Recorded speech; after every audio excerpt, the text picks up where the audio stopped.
Hello everyone, today I'd like to introduce you this drilling fluid desander. It's a second stage separation equipment in the drilling fluid Solidscontrol system.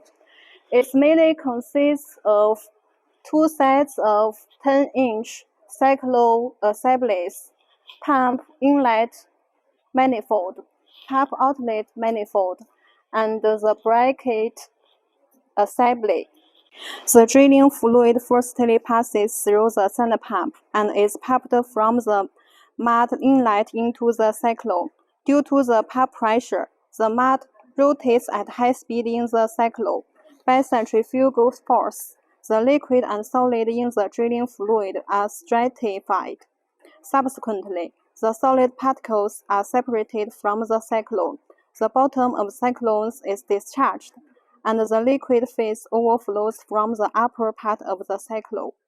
The overflow mud returns to the circulation system, and the underflow solids enter the centrifugal liquid supply bin and wait for further processing by the centrifugal.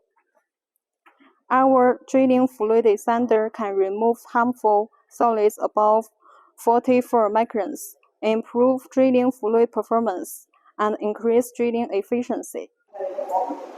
The cyclone of this desander is made of PU material, which has ultra-high wear resistance, and a steel structure is used outside to prevent high-temperature mud from deforming it. Okay, that's all for today. For more details, feel free to contact us via below sales email. Thank you.